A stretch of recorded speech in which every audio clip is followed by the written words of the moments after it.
الحمد لله نحمده ونستعينه ونستغفره ونؤمن به ونتوكل عليه ونعوذ بالله من شرور أنفسنا ومن سيئات أعمالنا من يهده الله فلا مضل له ومن يضلله فلا هادي له وأشهد أن لا إله إلا الله وحده لا شريك له وأشهد أن سيدنا ونبينا ومولانا محمدا عبده ورسوله صلى الله تعالى عليه وعلى آله وأصحابه وبارك وسلم تسليما كثيرا أما بعد فأعوذ بالله من الشيطان الرجيم بسم الله الرحمن الرحيم وذروا ظاهر الإثم وباطنه إن الذين يكسبون الإثم سيجزون بما كانوا يقترفون صدق الله العظيم. میرے قابل احترام بزرگوں، اللہ جل شانہ نے اس آیت میں فرمایا ہے کہ تم ظاہر کے گناہوں کو بھی چھوڑ دو اور باطن کے گناہوں کو بھی چھوڑ دو. بلا شبہ جو ان گناہوں کا ارتکاب کرتے ہیں ان قریب ان کو ان کے کیے کی سزا دی جائے گی. معلوم ہوا گناہ کی دو قسمیں ہیں، کچھ ظاہر کے گناہ ہیں، کچھ باطن کے گناہ ہیں.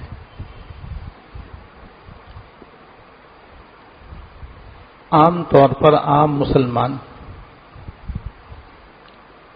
ظاہر کے گناہوں کو تو کچھ جانتے ہیں، جیسے چوری کرنا، ڈاکہ ڈالنا،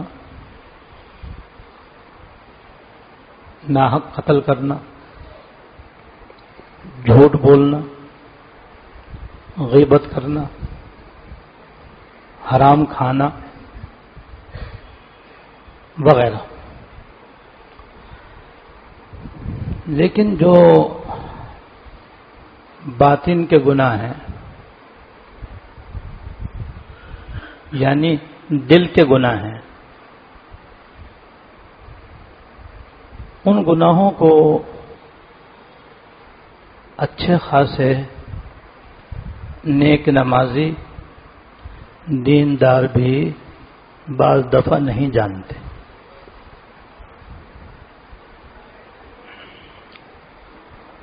اور جب جانیں گے نہیں گے تو بچیں گے کیسے؟ کیونکہ بچنے کے لیے تو جاننا ضروری ہے. جو جانے گا وہی بچے گا، جو نہیں جانتا وہ کیسے بچے گا؟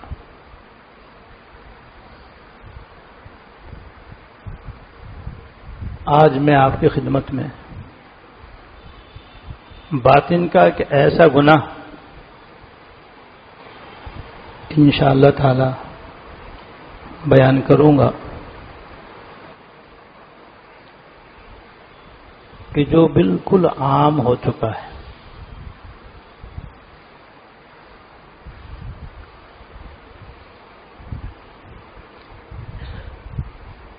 اور بہت کم لوگوں کو اس کی طرف توجہ ہے. بیان کرنے کا مقصد بھی یہی ہے کہ باطن کے اس گناہ پر ہم بھی متوجہ ہوں اور اپنا جائزہ لیں. اگر ہم سے بھی وہ گناہ ہو رہا ہو تو توبہ کریں، ورنہ جیسے ظاہری گناہوں کی سزا ہے باطنی گناہوں کی بھی سزا ہے. جیسے ظاہری گناہوں پر پکڑ ہے باطنی گناہوں پر بھی پکڑ ہے. ورنہ جیسے ظاہر گناہ حرام اور گناہ کبیرہ ہیں، باطن کے بہت سے گناہ حرام اور گناہ کبیرہ ہیں. دونوں ہی سے بچنے کا حکم ہے.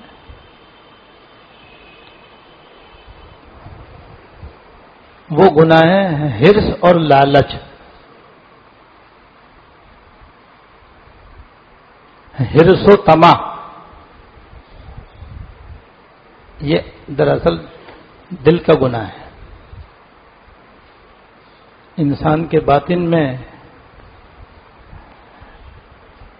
حرص کا مادہ ہے، انسان کے دل میں لالچ ہے، طمع ہے. اگر وہ اپنی حد کے اندر رہے، اور حد میں رہنے کا مطلب یہ ہے کہ اللہ تعالیٰ کی نافرمانی کا ذریعہ نہ بنے، تو فطری اور کوئی فطری چیز عیب نہیں ہے، کوئی فطری چیز گناہ نہیں ہے جب وہ اپنا حد کے اندر ہو. جتنی بھی فطری تقاضے ہیں جو عام طور پر انسان کے باطن میں ہوتے ہیں، جب وہ اپنی حد سے آگے بڑھتے ہیں گناہ بنتے ہیں.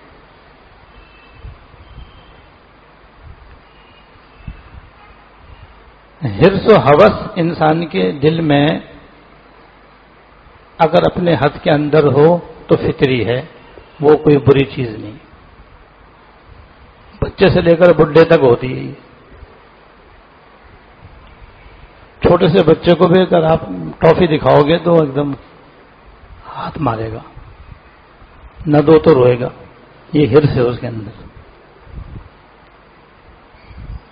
کوئی سی بھی چمکدار خوبصورت سی چیز کے سامنے رکھو گے ایک دم اس کا دل چاہے گا کہ میں لوں، حالانکہ بول نہیں سکتا، وہ چل نہیں سکتا، گود میں ہے، مگر وہ چاہتا ہے کہ مجھے یہ چیز ملے، نہ ملے تو روتا ہے. چھوٹے سے بچے کو بھی اگر 10 کا نوٹ دے دو تو روٹی اتنی جلدی نہیں لیتا جتنی جلدی نوٹ لے لیتا ہے. اچھا نوٹ دے دو پھر اس سے لو تو پھر روتا ہے. ہم اسے کیا پتا 10 روپے کی کیا حیثیت ہے.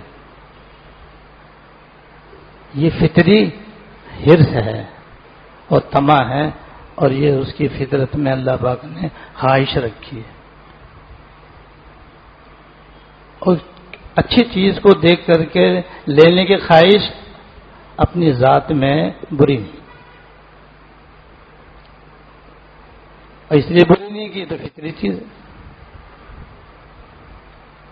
یہ جب آگے بڑھ جائے تو پھر بری ہو جاتی اور گناہ بن جاتی. اس لیے ہر آدمی کے اندر، مرد ہو یا عورت، بوڑھا ہو یا جوان، شہری ہو یا دیہاتی، حرص اس کے اندر موجود ہے. ہر شخص یہ چاہتا ہے کہ دنیا کی جتنی بھی خوشنما چیزیں ہیں، کام کی چیزیں ہیں، اچھی چیزیں اسے ملیں، لینا چاہتا ہے وہ. اس لیے حرص کی بے شمار قسمیں ہیں، یعنی جتنی چیزیں اتنی قسم کے حرص ہے. لیکن سہولت کے واسطے سمجھنے کے لیے موٹی موٹی 3 قسمیں اس کی بنا لیتے ہیں ہم، تاکہ سمجھنے میں آسانی ہو جائے. ایک مال کی محبت، مال کی حرص ہر آدمی کے اندر. عام طور پر ہر آدمی مال کا عاشق ہے، چاہتا ہے کسی نہ کسی طریقے سے میرے پاس مال آئے. امیر، غریب، فقیر، شہری دیہاتی سب مال کے دل و جان سے طالب اور خواہش مند ہیں. یہ مال کی ہرس ہو گئی. مال ہی کی دوسری قسم ہے جائیداد. کہتے ہیں نا مال و جائیداد. مال کہتے ہیں جو ادھر سے ادھر منتقل ہو سکے.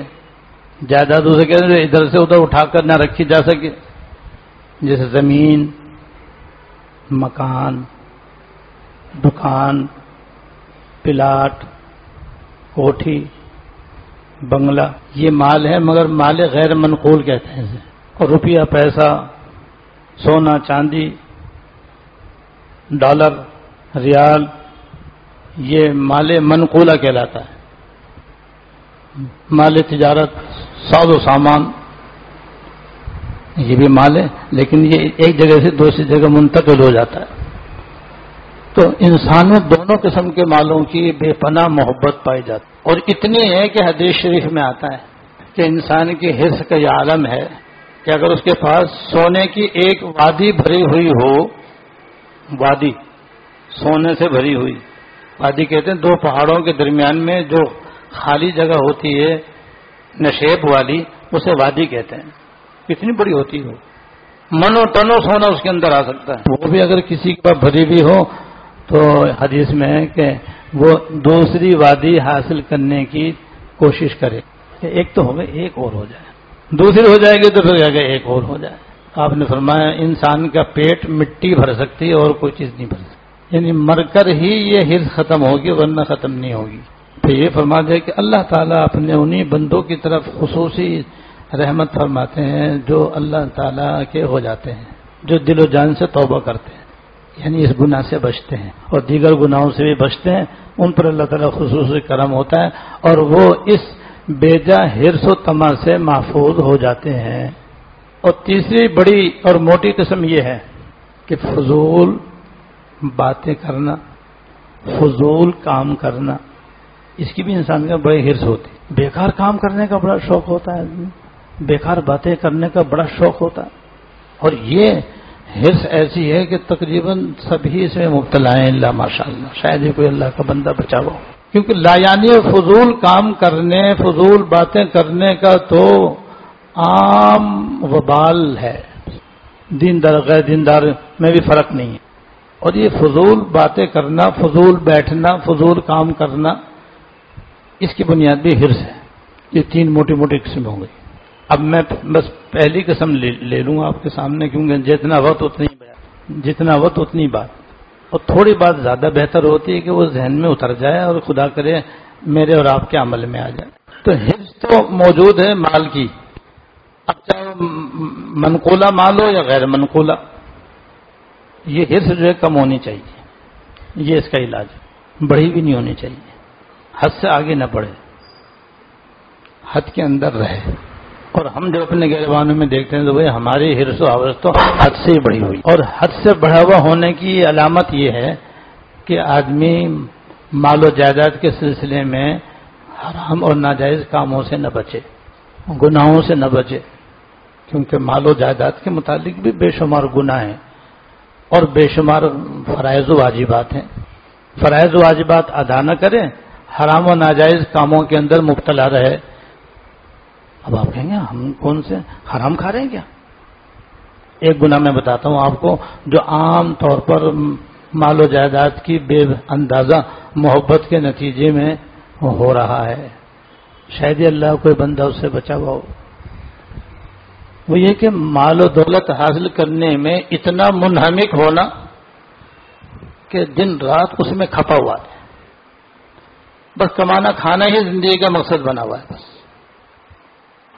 نماز بھی پیچھے ہے اور ثانوی درجے میں ہے، سارے فرائض واجبات بھی ثانوی درجے میں ہیں، بیوی بچوں کے حقوق بھی پیچھے ہیں، بہن بھائیوں کے حقوق بھی ثانوی درجے میں ہیں، دوست احباب کا اکرام اور ان کے حقوق کی ادائیگی بھی پچھلے درجے میں ہے.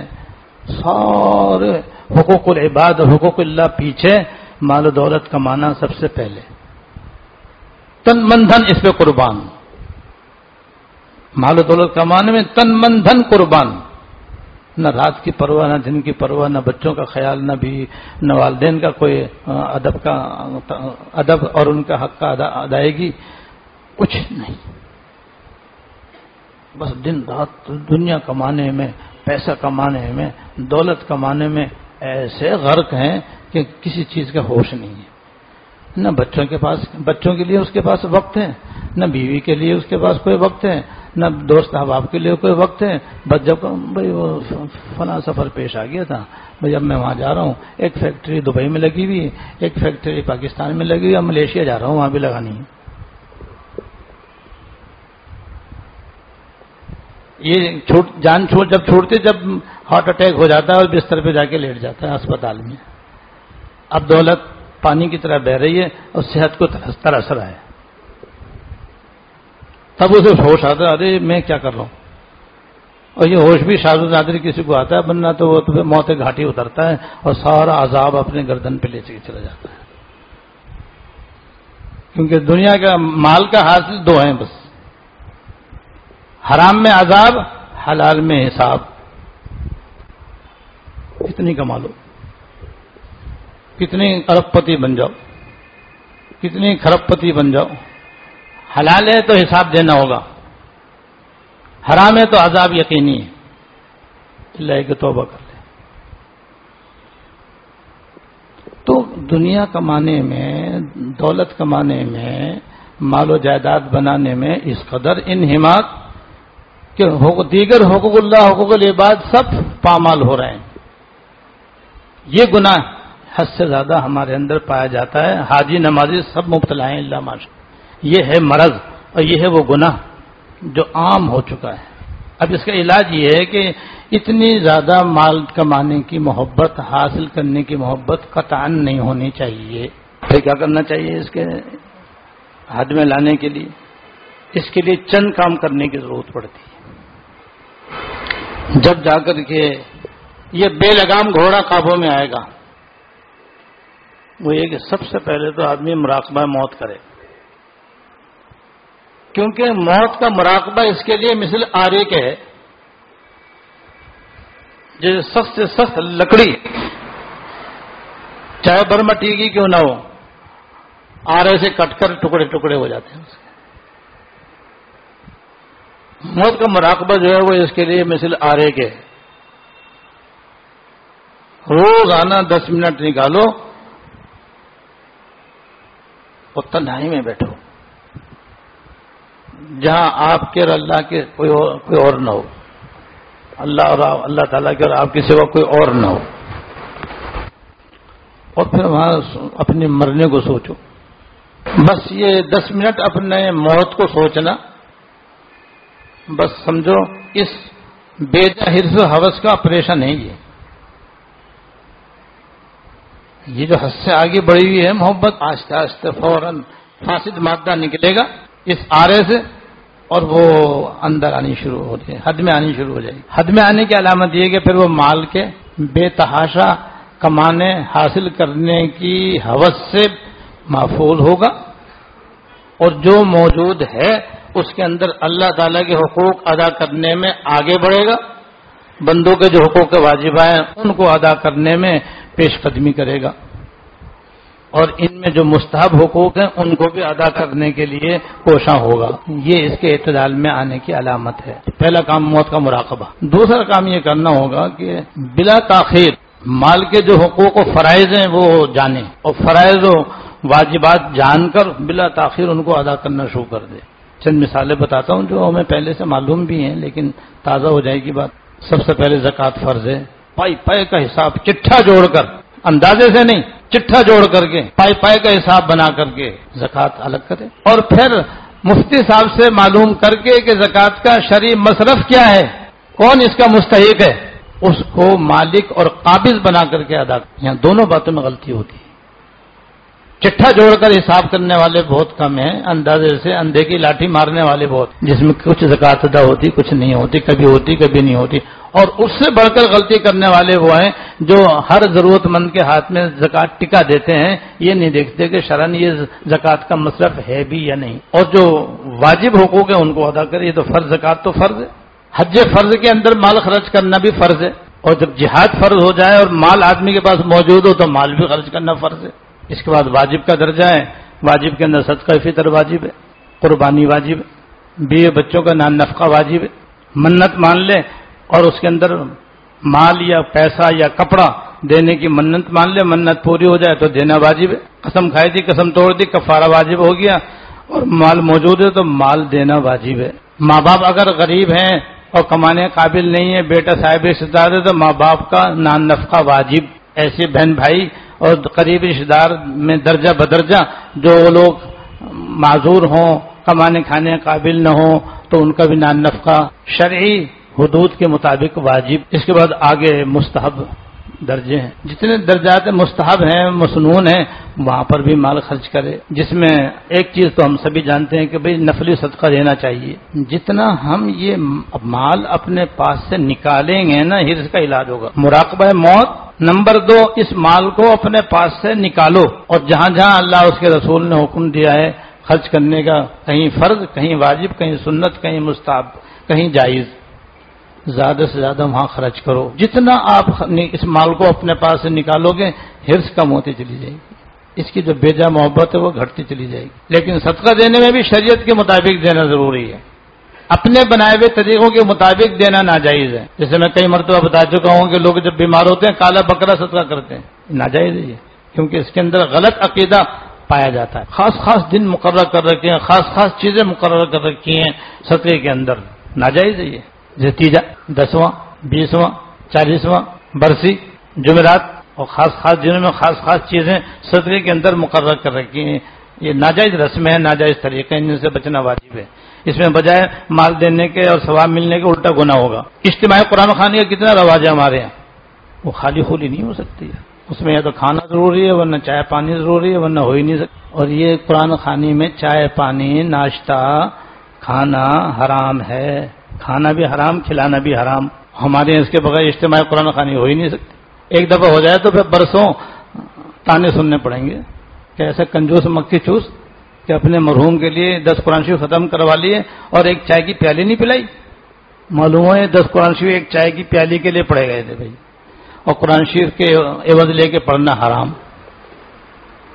اس لیے میں کہہ رہا ہوں جو صدقہ دینے کے جو رواجی طریقے ہیں اور ناجائز طریقے ان سے بچ کر اللہ کے راستے میں جتنا ہو سکے زیادہ سے زیادہ دو. اور ایک اور ہے, میں اب آج تو اسے مختصر بتلا دیتا ہوں, آئندہ موقع ملا اللہ تعالیٰ نے توفیق دی تو بھائی اس کی وضاحت بھی کروں گا.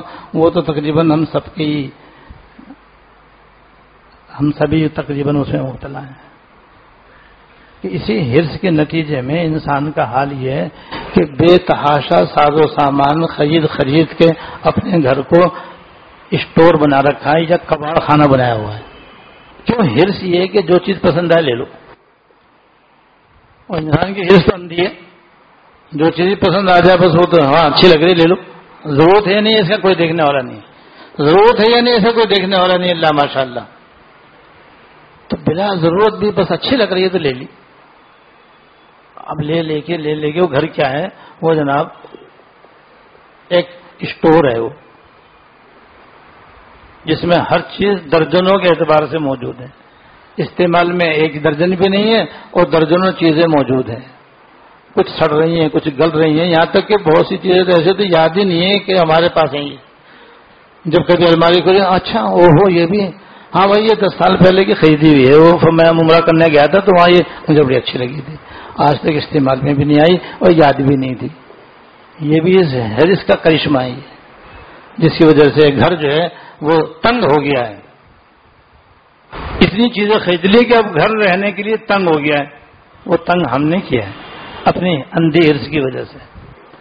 یہ بھی ایک روگ ہے, یہ بھی ایک مرض ہے. تو بھائی 2 کام کرنے پڑیں گے. ایک تو موت کا مراقبہ روزانہ بلانا کا.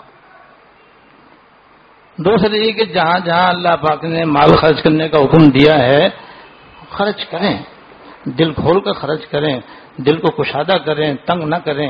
ابھی تو میں نے وہ صورتیں بتائی نہیں ہیں جہاں مال خرچ کرنا چاہیے ہم کرتے نہیں ہیں. پھر انشاءاللہ تعالی یہ حرص دھیرے دھیرے کنٹرول میں آئے گی اور اعتدال میں آئے گی, تو پھر جا کر کے اس گناہ سے بچاؤ ہوگا. ورنہ یہ باطن کا روگ ہمارے دل میں ایسا ہے کہ اس سے طرح طرح کی جھگڑے، طرح طرح کی لڑائیاں، طرح طرح کے فسادات اور بے چینی، بے قراری، بے سکونی کوٹ کوٹ کے ہمارے اندر بھری ہوئی ہے، حرص کی وجہ سے بھی۔ اللہ تعالیٰ اپنے فضل سے، اپنے کرم سے ہمیں بیجا حرص سے بچنے کی توفیق عطا فرمائے۔ وآخر دعوانا الحمدللہ رب العالمین۔